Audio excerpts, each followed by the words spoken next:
Olá a todos, estamos iniciando aqui mais um Poderosamente. Hoje a nossa convidada vai abordar um tema De extrema do outro importância. lado, abordando a questão do autor da violência.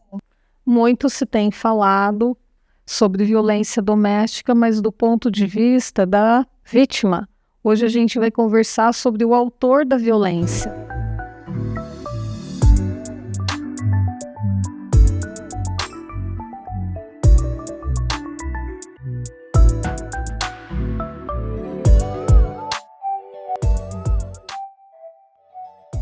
Poderosamente de hoje, eu e a psicóloga Maricele Bernini vamos receber aqui no estúdio hoje a Thaís Pardinho. A Thaís Pardinho é psicóloga, bacharel em Direito, faz parte do grupo Reflexivo para Homens. E o tema a ser abordado hoje é o perfil psicológico dos homens autores de violência doméstica. Você conhece algum caso assim? Maricele Bernini, tudo bem? Seja bem-vinda. Tudo bem, Antônio? Como vai? Tudo bem. Muito se tem falado sobre violência doméstica, mas do ponto de vista da vítima. Hoje a gente vai conversar sobre o autor da violência, né? Thaís, seja super bem-vinda. Então, a gente gostaria de agradecer você, né? Você aceitou de imediato o convite. A gente está aqui hoje conversando sobre o perfil psicológico do autor da violência doméstica. Quem é este homem?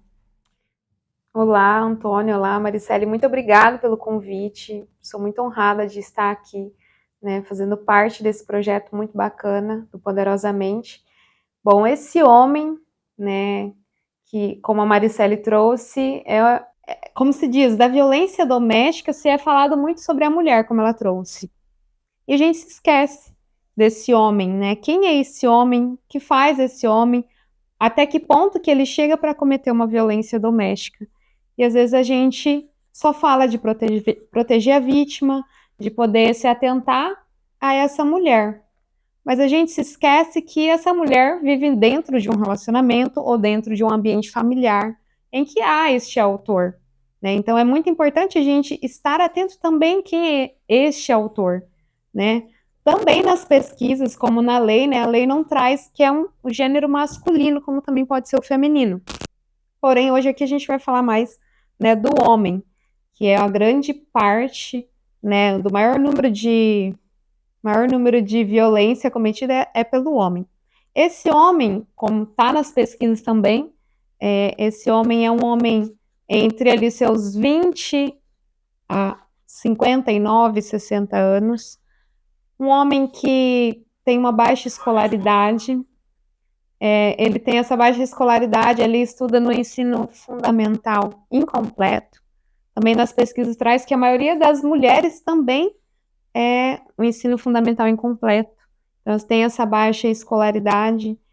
Esse homem também, dentro das pesquisas, como a gente já, né, foi se aprofundando, é um trabalhador da construção civil.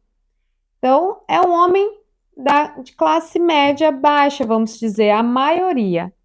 Porém, tem outros também, outros homens que está incluso, né? Tem níveis superior também, né? Posso trazer exemplos dentro do nosso próprio grupo, né? Assim como o Antônio apresentou esse grupo reflexivo, tinha pessoas de nível superior, né? Não só aquele que é agricultor, não só aquele que é pedreiro, não só aquele que é pintor, mas também aquele que poderia ter uma profissão de nível superior. Então, acredito que se encaixam alguns desses pontos importantes da gente trazer quem é esse autor de violência doméstica. O que leva a essa violência doméstica nesse trabalho, nesse levantamento, no teu conhecimento? O que leva a essa violência? O causador maior dessa violência? Bom, eu posso falar da minha experiência, né, desse grupo, que às vezes a gente se atenta às pesquisas, né, para entender esse homem, mas eu posso dizer daquilo que eu pude entrevistar, né, esse homem, muitas das vezes, também consta nas pesquisas, que eles vão justificar a violência que é essa mulher que comete, né? Essa mulher que implica, essa mulher que causa alguma situação que o deixa desconfortável, Que provoca, que né, provoca Thaís? ele, Uhum. e aí acontece a violência, né? E infelizmente pode ser o contrário, né? Ali no grupo eu não posso dizer na visão da mulher, pois eu não ouvi a mulher, né? Mas eu ouço sempre os homens, né? Porque essa parte é o grupo para os homens. Então, o que pode levar, sim, é essa questão também, né? Dos ciúmes, como também o consumo das bebidas alcoólicas, drogas, né? Também por ter um perfil mais agressivo também, né? Não podemos deixar de falar sobre, né? Principalmente, né?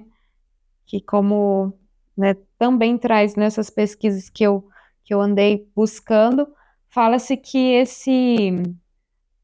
o uso da substância, né, ilícita ou lícita, né, que é o uso da droga ou do álcool, o álcool, ele atinge, né, o álcool e a droga, ele atinge o nosso controle inibitório. Esse controle inibitório, ele é responsável das nossas funções executivas, né, a nível do nosso cérebro. E se esse homem, ele já tem um perfil mais agressivo, esse controle, através da bebida, do uso dessa substância, ele pode relaxar mais. Então, esse homem vai ser muito mais agressivo, pode sim agredi-la fisicamente, como também psicologicamente, dentro dessas diversas violências que tem, né, dentro da Lei Maria da Penha, que a gente trabalha nesse grupo reflexivo com os homens. Então, se encaixa mais ou menos dentro dessas situações, né, ele ser um perfil agressivo, como também as questões que ele pode trazer ali, que a mulher que provocou, a mulher que é assim, assado, mas ele tira um pouco da responsabilidade, né? Só coloca a mulher. Se esquece, talvez, que é um relacionamento, né? Onde duas pessoas estão ali, onde duas pessoas se relacionam. E dentro dessas duas pessoas também tem ali o contexto familiar, que às vezes mora ali a sogra, mora a mãe, mora os filhos, mora um tio, alguém que convive dentro desse ambiente. Então é todo um contexto que pode provocar essa animosidade entre o casal. Mas olhando ali no perfil do homem, às vezes ele vai querer colocar. Eu posso dizer isso porque a maioria dos homens traz isso. Mas isso é só, vamos dizer, nos primeiros inícios ali do grupo, até eles começarem a compreender um pouquinho mais do que é em si a violência doméstica. Marcele? Normalmente, quando a gente fala nesse termo, né, violência doméstica, a gente imagina que a agressão física, um tapa, um soco, até uma facada, um tiro, o feminicídio, né? Mas também, né, Thaís, eu gostaria que você falasse para a gente sobre os diversos tipos de violência, não só a física, porque embora o programa de hoje seja voltado, né, para o autor da violência doméstica, que hoje a gente vai falar sobre os homens que praticam a violência, e muitas mulheres vão assistir o nosso programa. Para as mulheres que estão assistindo, explica para elas, para a gente, o que é uma violência? Não só uma agressão física, existem outros tipos de violência, né? Isso. A própria Lei Maria da Penha, ela trouxe um rol de violências, né? A violência física, que é a mais conhecida, né? Mundialmente, vamos dizer assim, é a mais conhecida. Porém, para a gente aqui, questão, né, de psicólogas, a violência psicológica. E, infelizmente, né, dentro das pesquisas, ela fica em segundo lugar. Porém, se a gente for olhar dentro de um contexto familiar, pode ser que seja muito maior do que a física, né? Que é onde o homem faz essa pressão ali na mulher, desmerecendo ela, né? Desmerecendo no trabalho dentro de casa, na família, como ela lida com a família, com os filhos. Então faz ali uma pressão psicológica. Dá um exemplo, Thaís, por exemplo, quando o homem comete uma violência psicológica, seria um caso, né, de lhe dizer, você não é uma boa mãe, você não limpa a casa direito, você não faz comida para mim, você é feia, tudo isso, né? Tudo isso se encaixa. Também sobre os homens, eles não entendem que isso se caracteriza uma violência psicológica, né? E aí tem a violência sexual, né? Onde esse homem obriga a mulher a ter relações com ele, pode ser mulher dele, pode ser também algum outro homem que não precisa morar dentro daquela casa, pode ser um namorado, pode ser uma pessoa que frequenta aquela casa. Isso também se encaixa dentro da violência doméstica. E a violência sexual entra dentro disso também. O abuso sexual, o estupro, e dentre outros também, outras situações que podem acontecer dentro da violência sexual. Como também divulgar fotos da mulher, como Filmagens, filmar né, Thaís? a imagem do ato em si. E isso também entra dentro de uma violência sexual, porque às vezes ela é obrigada a fazer aquilo, não é com a vontade dela. Tem a violência moral, né, a difamação, a calúnia, a injúria. Tem a violência patrimonial, que é grande também, se a gente for olhar também no contexto da maioria dos casos de violência doméstica, onde a mulher não sai dentro da casa porque ela depende financeiramente deste homem. Como também essa violência patrimonial, ela se encaixa dentro da guarda, esse homem guarda os documentos, guarda o dinheiro, esse homem não autoriza com que ela use o dinheiro dela, que às vezes ela trabalha fora, ele então tem essa questão de estragar os bens materiais dessa mulher, então a violência patrimonial. Então, são vários tipos de violência. E muitas vezes a sociedade em si só caracteriza como a violência física. Essa violência, Thaís, ela, no conhecimento, no trabalho que vocês realizam, ela pode vir até do seio familiar, da convivência que este homem teve na infância, vendo o relacionamento do pai e da mãe de uma forma abusiva, ele utiliza desse mesmo método hoje com a atual companheira, namorada ou esposa?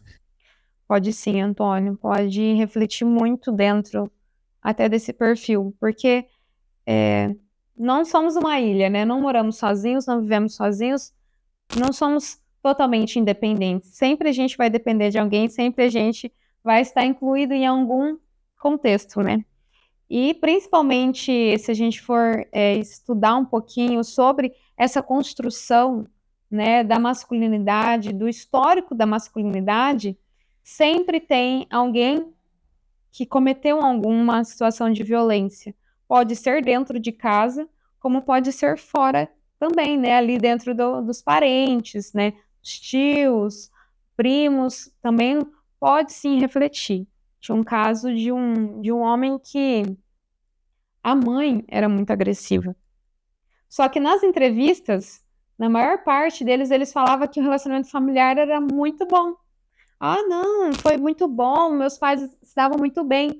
Só que no decorrer dos encontros, dentro de uma conversa e outra, a gente ia entendendo ali que sim, tinha-se uma violência, não era só aquilo que eles falavam na entrevista que não acontecia.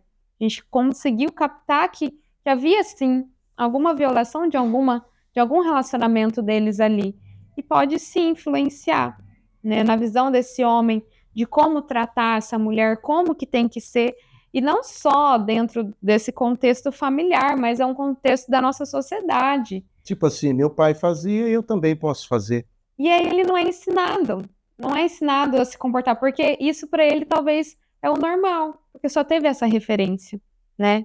Então, a gente trabalha dentro desse grupo também essa construção da masculinidade, em que coloca-se para o homem que ele não pode chorar, que ele tem que ser macho, não pode ir ao fórum. Então, para eles estarem ali, é muito difícil, porque isso tudo representa essa masculinidade, só que acaba sendo uma masculinidade meio tóxica. Porque como que o homem não pode chorar? Que momento que ele vai chorar? Ele tem que se esconder no quarto? Ele tem que chorar no banho para ninguém ver que ele chora? Né? Então, a gente trabalha muito isso para mostrar para os homens que eles não podem ser dependentes só daquilo que eles aprenderam ali dentro de casa, mas que eles podem evoluir, né? Esse é um objetivo assim do nosso grupo, para que eles evoluam no sentido de entender que sim, o homem tem sentimentos. O homem, ele precisa se conhecer, né? Não é só a mulher. Teve até um dia que eu falei isso para eles, que para eles estarem ali dentro daquele grupo era muito difícil, porque na sociedade é muito difícil você ter um grupo para homens. Você vai tem o quê? Do grupo das mulheres, as vítimas de violência, mas pode falar das mulheres sobre o autoconhecimento das mulheres, sobre o cuidado da mulher. Então é muito mais a mulher que vai procurar. Mas é muito difícil o homem sentar e parar ali, porque o homem é cobrado de ter que ir trabalhando, provendo o alimento dentro de casa, provendo ali financeiramente. Então ele se esquece, né? Se esquece de olhar para si, esquece de ver que ele tem sentimentos, de que muitas coisas podem magoar, podem se chatear, e muitos deles não conseguem lidar com isso, né? Não conseguem entender que ele também pode Eles sentir. têm dificuldades, assim, se expressar e utiliza a violência para, de uma certa forma, falar a linguagem que eles deveriam conversar? É um dos pontos que eu acho interessante, que é o tema da comunicação não violenta. Isso foi parte do tema do meu TCC da faculdade. Foi através do convívio ali com o grupo, que eu e a minha colega, né, a Maria Gabriela, fizemos o nosso TCC em cima dessa comunicação não violenta. Que essa comunicação, que o Marshall Rosenberg, que é o autor dessa teoria, né, ele é um psicólogo, e ele trouxe que muitos conflitos mundiais poderiam ser cessados a partir de uma comunicação assertiva, né? Então, por isso que há muitos conflitos no mundo. Então, a gente se encaixou dentro do grupo, e também é um tema que é comentado nos outros grupos. E quando falta o diálogo, é que vem a violência, né? Sim, porque ele não consegue se comunicar assertivamente. Então, o que esse Marshall ele fala? Que é os 4 componentes da comunicação, que é a observação, se observar o comportamento. O que está acontecendo?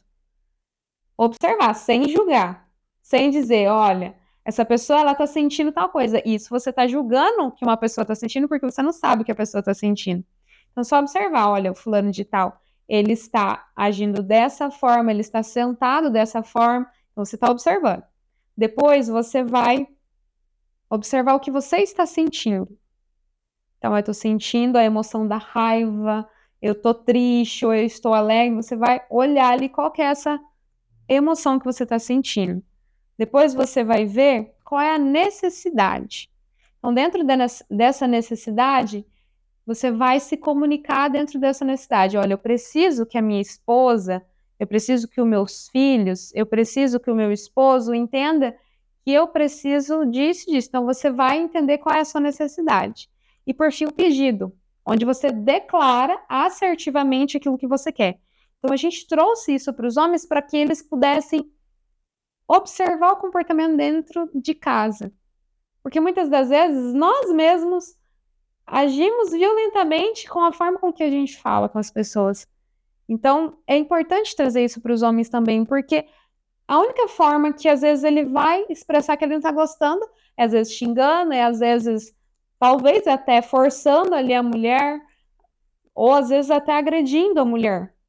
Mas porque ele não foi ensinado a falar, olha, eu não estou gostando disso e disso, porque às vezes não tem esse diálogo ali dentro do relacionamento. Então, muito interessante essa questão da comunicação não violenta também. Marcele, até o tom da voz é importante, né?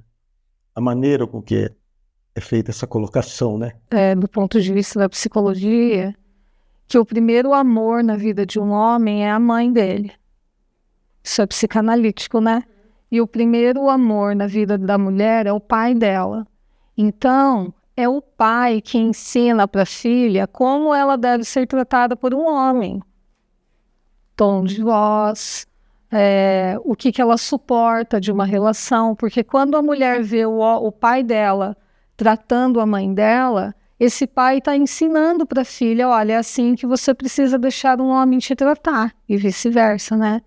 A maneira como a mãe trata o pai, a mãe está ensinando para o filho, o homem, olha, é assim que você que você precisa tratar uma mulher. O jeito que eu trato seu pai é o jeito que você vai tratar uma mulher e essa mulher vai te tratar.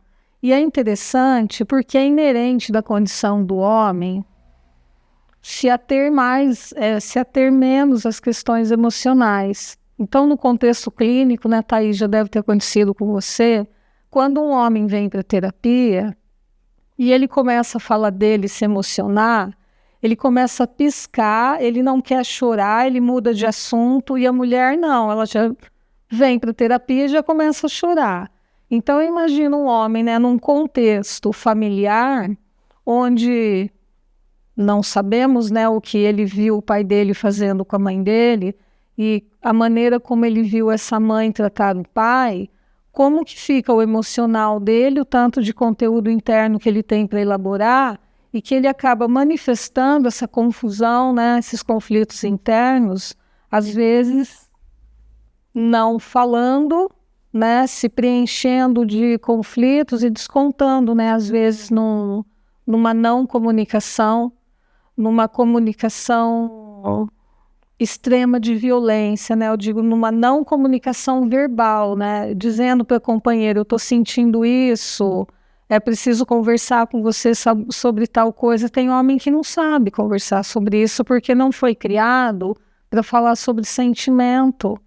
Então ele acaba agredindo, né? De diversas formas de violência, né, Thaís, que você falou, porque a sociedade não ensina o homem que ele também pode chorar, que ele também tem sentimento, né? Nós vamos a um pequeno intervalo, mas antes agradecendo aí os nossos apoiadores, Supermercado Ecopar, Frigorífico Mais Fish, e agradecendo também o Júnior Bezerra, são os nossos apoiadores. No próximo bloco, nós vamos falar da faixa etária. Aí você vai saber a faixa etária, o que encaixa cada um do perfil desses homens, faixa etária de idade de cada um, e aí você vai se surpreender a faixa etária de violência de cada um desses homens. Mais de 60, menos 60, de 40 a 49, de 30 a 39 anos. Daqui a pouco.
Estamos de volta novamente aqui com Poderosamente no tema de hoje, né?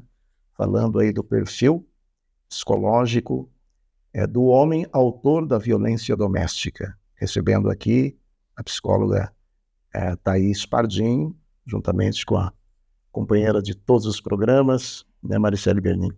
Alegria tê-la aqui, né? Falando desse tema tão importante, mas do outro ângulo, né? Do perfil do homem, né? No momento se fala da questão da violência doméstica, no perfil da vítima. Aqui nós estamos falando do perfil do autor. Que é a maioria que contempla o nosso grupo atualmente. Essa faixa de 22 a 35 anos. Né? O último ciclo e o penúltimo também ficou entre essa faixa. Talvez seja aquilo que a gente até tinha conversado anteriormente, nessa questão de... Tem a faixa do ciúme, né? A questão dos ciúmes. É a fase que ainda tá todo mundo muito bonito, né? Se veste bem, cuida ali da mulher, a mulher cuida do marido. Então tem ali, às vezes, pode ser que a questão dos ciúmes, dentro dessa faixa, desse período, eu acredito que seja bem maior. Um pouco também, né, Thaís? Sim, eu acredito que você vai concordar comigo. falta um pouco de maturidade emocional. É lógico que quando a gente vai ficando velho, a gente vai ficando mais maduro emocionalmente, né? E as coisas vão que meio se equilibrando, assim a gente espera, né? E a gente também tinha comentado um pouquinho, né, antes de começar o programa, que existem uma lista de 10 porquês a violência doméstica acontecer, né? Tem o desequilíbrio emocional, o ciúme e o excesso de álcool e drogas, né? Então, eu acredito que essa faixa etária, ela se encaixa mais e melhor nesses 3 primeiros itens dessa lista de 10, que agora não vou me lembrar todos, mas a gente imagina que é nessa faixa etária, que é 36%, né? O número maior aqui é o de 30 a 39 anos, 36,6%. Que é quando acontece a violência doméstica, tendo crianças dentro da casa. Então, assim, é uma complexidade, né, de problemas, porque além da violência doméstica acontecer contra a esposa, está acontecendo contra o filho também. E esse filho vai crescer, né? Até para complementar aí, Maricele e Thaís, achei interessante isso aqui também. A questão, ali buscando o perfil, normalmente o perfil do branco é 35,11, pardo 51,91, negro 12,21. Será, Thaís?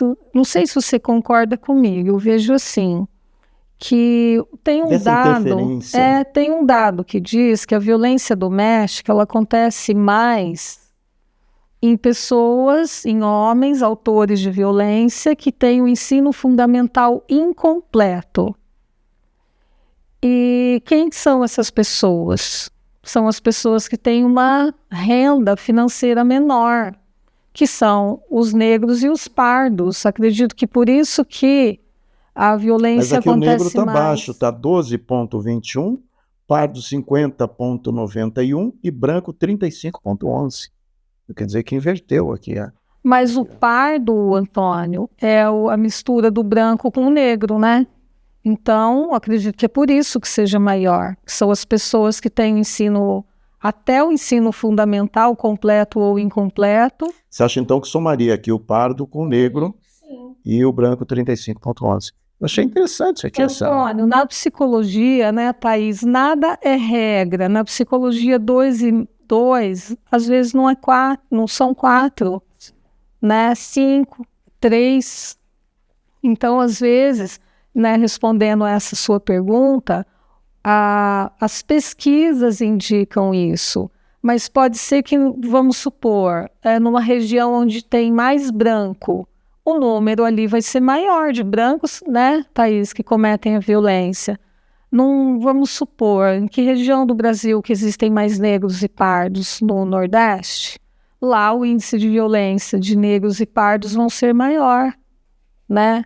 Então, a gente precisa de ver, local, a pesquisa ela é tão complexa, então, às vezes, a pesquisa coloca lá um número total, mas é por região também. Agora, essa da faixa etária aqui de idade, essa bate, né? Sim. Essa bate. Né? Essa bate. Mas a questão, talvez, é porque, assim como eu tinha dito aqui anteriormente, que iniciou, a maior parte dos grupos é no Rio Grande do Sul. Então, consequentemente, o maior número de pesquisas vem de lá também. Então, provavelmente, o número de brancos lá é bem maior a quantidade de pessoas brancas lá, né? Pode ser que seja isso. Mas, dentro dos nossos grupos aqui, é bem misto, mas é mais pardos que tem alguns brancos. Negros, eu acredito que não teve nenhum até o momento. Mas acredito que seja muito relativo também, né? Igual a Maricele trouxe, né? Na psicologia a gente talvez... Não envolve a condição financeira, né? Envolve. Talvez por ter o ensino fundamental incompleto ou completo, acredito que sim, né? Que envolva a questão financeira. Porque vamos pensar que seja talvez naquela família que não incentive tanto o estudo, incentive mais que esse menino trabalhe do que estude. Então, consequentemente, não vai ter uma instrução da escola a respeito de violências também, se a gente for pensar nesse sentido, ter uma grande quantidade de homens autores de violência com baixo nível de escolaridade. Porque hoje em dia é muito falado sobre, né? Pelo advento da lei em 2006, foi trabalhado, está dentro da lei que seja ainda mais publicado, né? Ser feita essa publicidade mesmo sobre a violência doméstica. Então, acredito que pode interferir sim nesse sentido aí da escolaridade, na questão financeira, da questão de ir trabalhar, porque se a gente for pensar, né, ele não estudou, então ele vai ser o pedreiro, ele vai estar ali dentro, né, desses pintores, da agricultura também. Então, são aqueles que são mais voltados ao trabalho, né, que trabalha já desde pequeno. No grupo tinha muitos homens, né, dessa questão da construção civil, do pintor também, que se encaixa dentro das pesquisas.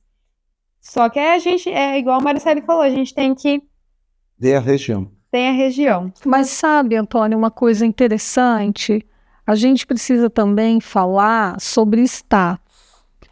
Eu acredito que seja mais comum uma mulher de baixa renda que sofra violência doméstica procurar uma delegacia do que uma mulher que tem uma condição financeira muito boa.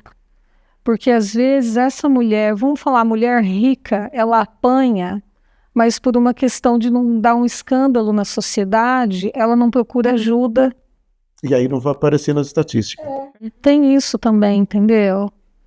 E é muito interessante, eu conheço um pouco, né, do trabalho da Thaís, além de ela ser psicóloga clínica, tem o consultório particular dela onde ela atende homens autores de violência doméstica num grupo, né, Thaís? O que é esse grupo? Como que ele funciona? Então, esse grupo, inicialmente, começou o ano passado, né, com a procura da professora Liliane, que trouxe essa ideia, juntamente com o Poder Judiciário da comarca, e a gente começou a estudar. Então, ficamos um longo período ali estudando até que se resolvesse todas as questões mais burocráticas para acontecer esse grupo. Então, a gente estudou sobre a violência doméstica, por isso que eu trouxe a questão do Rio Grande do Sul, porque muitos estudos vinham do Rio Grande do Sul, né, mas o estado do Paraná é um dos também que estão avançados mesmo nos estudos e na preocupação dessa questão do cuidado do grupo reflexivo, né? Eu estive no Fórum Paranaense de Violência Doméstica e foi sim falado, a gente apresentou o nosso projeto lá nesse fórum, porque é muito importante, né? A gente não pode só falar da vítima, a gente não pode só trazer a vítima, se a gente não trabalha esse homem. Então foi esse o cuidado, porque dentro da nossa comarca há um grande número de casos de violência doméstica. Então há uma preocupação também do Poder Judiciário de que reduza esses processos também, né? Então, a gente formou esse grupo ano passado, então o primeiro ciclo aconteceu ano passado. Esse grupo é encaminhado, né, pelo Poder Judiciário, através da lei do Ministério Público, os juízes encaminha para a gente, intima esses homens, eles comparecem ao Conselho da Comunidade. Então, eu faço parte do Conselho da Comunidade, e aí lá esses homens chegam e a gente faz uma entrevista. Então, a gente olha ali qual é o perfil desse homem, se ele se encaixa para esse grupo. Porque pode ser que tenha alguns que não vão se encaixar, né? Não, né? Vai ter algumas especificações que a gente vai ter que mandar ou para assistência ou para saúde. Vamos olhar esse perfil. Se ele se encaixa no grupo, aí ele vai para este grupo. Esse grupo, ele contempla 10 encontros de 1h30. Então, a gente faz nas dependências do fórum também, e é feito esse grupo onde a gente trabalha ali também sobre a violência doméstica, mas não é só sobre a violência doméstica. É um grupo psicoterapêutico, né? Porque a gente vai trabalhar ali com esses homens sobre a saúde mental, sobre é importante esse tema da saúde do homem, que é um dia que eu acho muito necessário, porque é uma coisa que eu até falei para eles. Muitas vezes o homem só vai em busca, né, da saúde quando já está tudo lascado, vamos se dizer assim, né? Porque o homem não se preocupa, ele quer só trabalhar, ele quer fazer, ele não se cuida nesse sentido. Então, a gente traz ali para eles a importância de se buscar o cuidado também da saúde, né? A questão do consumo de álcool, drogas é falado também nesse dia. É falado sobre a saúde mental, sobre as emoções ali nessa parte da saúde mental, sobre as emoções, trabalha sobre autoconhecimento, autoconfiança, fala também sobre paternidade. E eu acho que, assim, para mim é um dos queridinhos, o encontro da paternidade, porque é um encontro muito da afetividade, vamos se trazer assim. Porque esse homem, ele está sensibilizado, muitas das vezes, porque dentro das medidas protetivas da Lei Maria da Penha, é a questão dele ficar longe dos filhos também, porque aí tem a medida protetiva com a mulher, mas geralmente a mulher fica com os filhos, então ele, consequentemente, se estiver atrelado a essa violência, ele não pode ver os filhos. E se não tiver, aí é um terceiro que vai fazer essa intermediação para que ele veja esses filhos. Então, eu acredito que é o vínculo mais fragilizado ali. Então, nesse encontro da paternidade, tem alguns até que se emocionam, porque eles estão ali há 2 meses, há 3 meses, sem ver esses filhos. Então, a gente trabalha até a respeito dessa comunicação, até com os filhos, de como que eles têm que trabalhar isso com os filhos. E eu acho muito interessante, porque dentro do último ciclo que a gente teve uma fala muito interessante de um homem, que isso repercutiu, acho que em todas as meninas, porque faz parte também com a faculdade, né? Eu vim da faculdade fazer participação desse grupo e hoje permaneço como psicóloga. Que ele falou assim, a gente fez uma encenação de como acontece, de como começa uma briga dentro de casa. Era um exemplo lá, tava mexendo no celular, o outro chega, e aí não tá dando atenção ali, e dali começa. E eles estavam assistindo aquela encenação. E ele pega e fala, eu pensei só no meu filho. Eu não imaginei eu nessa briga, mas eu imaginei o meu filho assistindo essa briga dentro de casa. E olha o que pode interferir na vida familiar, né? E isso pra gente impactou porque às vezes nem era isso que a gente queria mostrar, era mostrar ali como acontecia a briga, mas ele já foi além, ele viu o contexto dele. E então Ele já aprendeu a se pôr ele no lugar do aprendeu a outro. se colocar no lugar do outro. E tinha até um participante que ele não tinha filhos. E ele falou assim, nesse dia do encontro sobre a paternidade, agora eu entendi o que eu quero fazer quando eu tiver os meus filhos, como eu devo me portar nesse relacionamento familiar. Então, isso pra gente impacta muito, porque a gente vê assim, nosso trabalho foi bem feito, isso é gratificante. Porque a gente, no último encontro, a gente faz um encontro meio avaliativo, as atividades mais de encerramento. A gente, nesse grupo foi até interessante, até no outro teve isso também. Eles no começo eles vêm muito receosos, com medo do que vai acontecer, porque eles têm medo de ser julgado ali. Porque eles estão no espaço de julgamento, é isso que a gente fala, vocês estão no espaço de julgamento, que é um fórum. Mas aqui a gente não vai julgar vocês, a gente quer acolher, a gente quer escutar. Porque geralmente é muita mulher que é escutada nessa parte da violência. E pouco se escuta o homem, né? Em vários ambientes que ele vai atrás dos direitos dele, é muito difícil, é bem precária essa escuta. Então, ali no grupo, tem homens que vai falar a mesma questão do primeiro ao último encontro. Mas é porque, assim como a gente trabalha em clínica, ele precisa elaborar aquilo que aconteceu. Ok. Queria agradecer sua participação hoje aqui no Poderosamente, trazendo esse tema, né, Maricele, tão importante. O convite aberto para participar mais vezes também, né, aqui do nosso programa. E agradecendo aqui o Supermercado Copar, através aí do Edson, da Gislaine, de toda a equipe do Frigorífico Mais Fish, através do Edilson, da Márcia, do Matheus e da Vitória. E agradecimento também aqui ao Júnior Bezerra, pelo apoio dado também a esse trabalho que está sendo realizado aqui. Maricele, algo mais?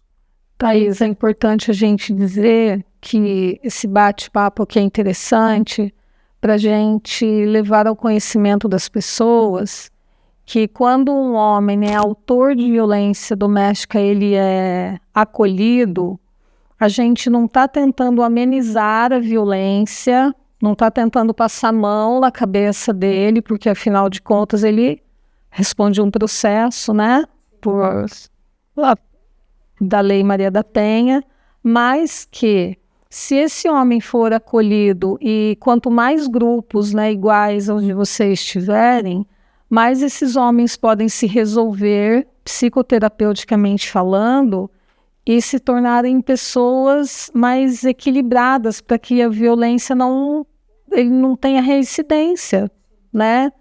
E para os homens, Thaís, que estão ouvindo você e que eles querem se melhorar e que eles acreditam assim, a hora que eu vejo, eu já bati, eu já gritei, eu já xinguei, eu não estou conseguindo me equilibrar, mas eu quero parar com isso.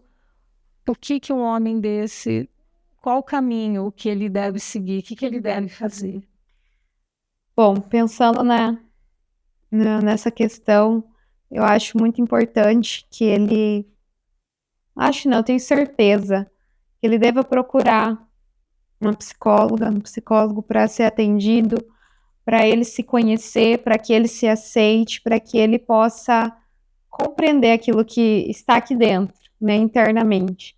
Que às vezes é muito difícil ser falado, isso é muito difícil que os homens verbalizem. Então, para que não aconteça o ato da violência, que eles olhem para si, né, e busquem ajuda psicológica, vá também para as redes de assistência, né, a rede de apoio, converse com pessoas confiáveis, né, que às vezes vai conversar no conversa de bar, e às vezes os amigos ali vai influenciar a fazer, às vezes, errado alguma coisa. Então vá em pessoas de confiança mesmo dele, para partilhar sobre o que está acontecendo, para que possa haver essa mudança, né, e não chegar na situação da violência em si. Sim. Ok, poderosamente, termina aqui. Gostaríamos imensamente de agradecer a todos. Você que nos acompanhou até o presente momento. Compartilhe nossos vídeos. Com isso, você vai estar... Inscreva-se em nosso canal. Com isso, você inscrevendo no canal, assim que um novo vídeo for postado, você vai receber uma notificação. Obrigado e até a próxima.